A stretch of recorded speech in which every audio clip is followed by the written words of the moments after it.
आज का सूत्र है, सुख धन से प्राप्त नहीं होगा, सुख तो आपको भगवान के भजन से प्राप्त होगा।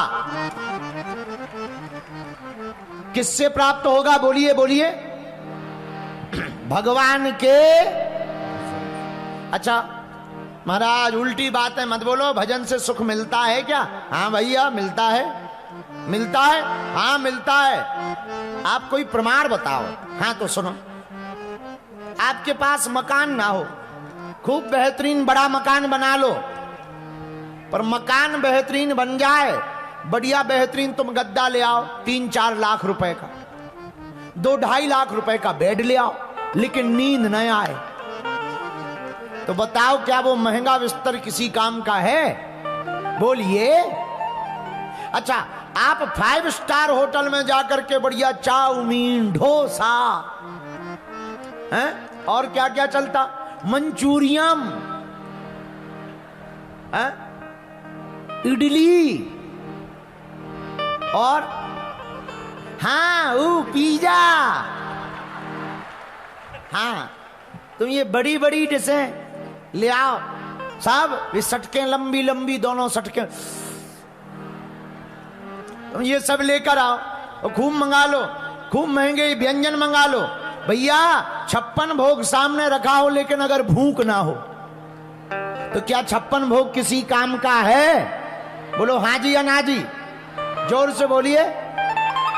अच्छा भैया बिस्तर महंगा हो पर नींद ना हो तो क्या तुम्हारा बिस्तर किसी काम का है? मकान हो पर मकान का मालिक ना हो तो क्या मकान किसी काम का है?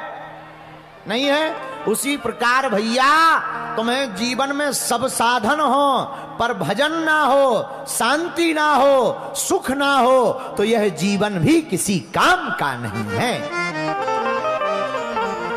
इससे मेरे पागलों तय हो गया। एक बात याद रख लो, आज की कथा में एक बात तुम नोट कर लो भैया, सुख की प्राप्ति साधनों से नहीं, सुख की प्राप्ति तो भगवान के भजन से होती है। किससे होती है? बोलिए बोलिए बोलिए। महात्मा लोग 2 रुपया जेब में नहीं रहते फिर भी मुस्कुराते रहते, और जिनके करोड़ों हो गए वे टेंशन में हैं। हमारा चेला है इंदौर का चंगीलाल मूसाखेड़ी का,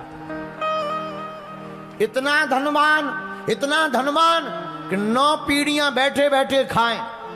उसने अपने मुनीम से पूछा, मुनीम बताओ अपने पास कितनी संपत्ति है? मुनीम ने कहा, हुजूर अपने पास इतनी संपत्ति है कि आपकी 9 पीढ़ियां कोई काम ना करें, बैठ करके पड़ी पड़ी भोजन पाएंगी, इतनी संपत्ति है। इतना सुनते ही सेठ जी बीमार पड़ गए।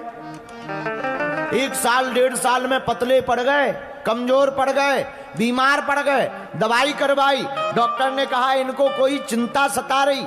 पूछा, हुजूर चिंता क्या है? बोले हमें चिंता ये है कि 9 पीढ़ियां तो बैठे बैठे खा लेगी, पर 10वीं का क्या होगा?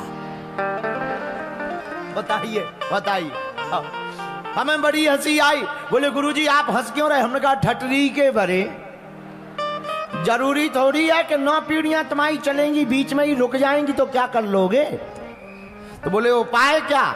हमने कहा भैया कल की लोग चिंता नहीं करते, जो बीत गया उस पर सोचते नहीं। महात्मा तो आज जो है उसी में आनंद लेकर के जीते हैं।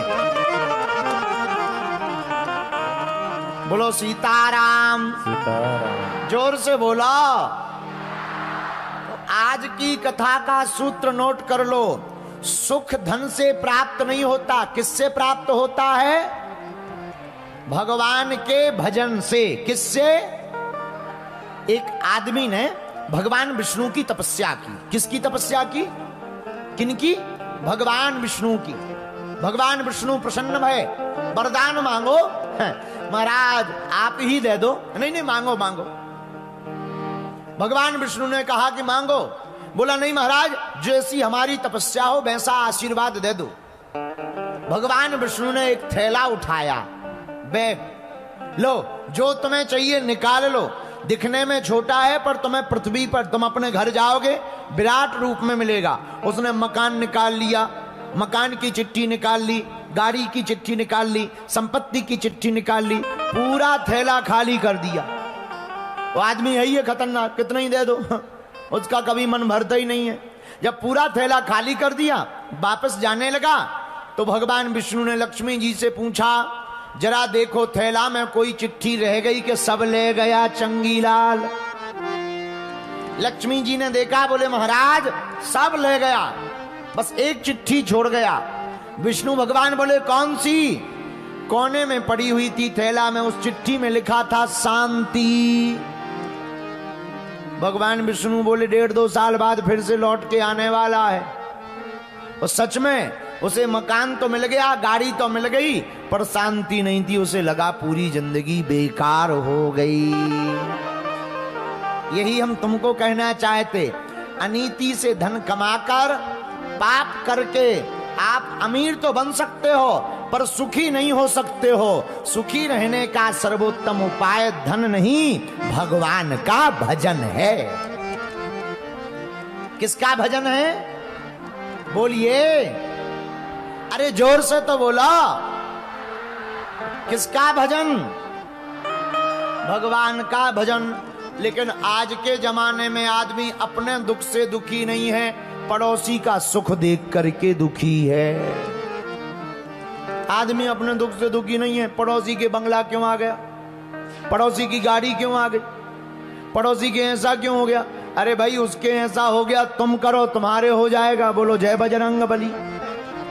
दूसरों में काहे को दिमाग लगा रहे, अपनी एनर्जी खत्म कर रहे। लेकिन नहीं, आदमी तो पड़ोसी का ही देखता रहता है। ये तो नंबर 2 का काम करता है, फिर भी बताओ कितना बढ़ रहा। एक बार हमने एक कथा सुनाई भी थी, आज फिर हम बता देते हैं। एक बार एक आदमी ने ब्रह्मा जी की तपस्या की। ब्रह्मा जी प्रकट भय, वरदान मांगो महाराज, हम जो चाहें हमें वो मिले, ऐसा वरदान दो। ब्रह्मा जी बोले सुनो, ऐसा वरदान दे तो देते हैं, पर एक शर्त है। बोले क्या? बोले जो तुम मांगोगे वो तो तुम्हें मिलेगा, पर तुम्हारे पड़ोसी को डबल मिलेगा। इसने कहा बाहर में गया, मैं मिल जाए तो मिल जाए, पर आप हमें वरदान दो। तथास्तु बोलो। ब्रह्मा जी ने कहा तथास्तु। ये घर आया, घर आकर के सबसे पहले इसने कहा, हे भगवान हमारा मकान बन जाए। इसका तो मकान बन गया 2 मंजिला, लेकिन 4 मंजिला पड़ोसी का बन गया, और एक नहीं 2-2। अब ये बाहर निकला, इसने कहा अरे हमारा तो एक ही मंजिल, 2 ही मंजिल है, इसके तो पड़ोसी के 2-2 हैं। क्योंकि ब्रह्मा जी ने कहा था कि जो तुम मांगोगे पड़ोसी को डबल मिलेगा। अब इसने कहा हे भगवान हमारी एक कार आ जाए, बेहतरीन कार। इसको तो एक कार मिली, पड़ोसी को 2-2। अब और इसका दिमाग खराब, पड़ोसी 2-2 कार, कभी इस पे चले कभी उस पे चले। ये अपनी कार को दिखाए तो पड़ोसी भी हॉर्न बजा कर 2-2 देखो, 2-2 मकान। इसने कहा हे भगवान हमारी एक लुगाई आ जाए। इसको तो एक आई,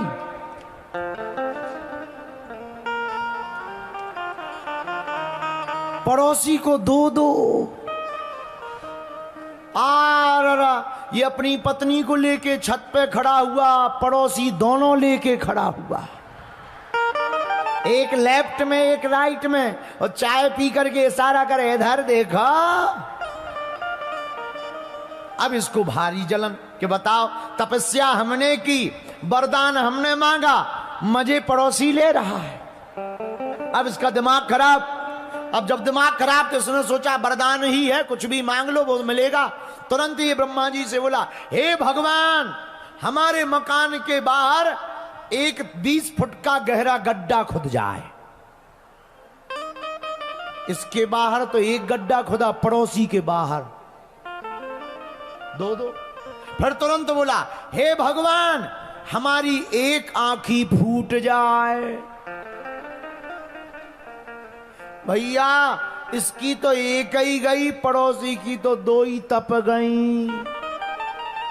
इसने कहा भाड़ में गया, अपन तो एक से काम चला लेंगे, सामने वाला का तो बिल्कुल 0 ही हो गया।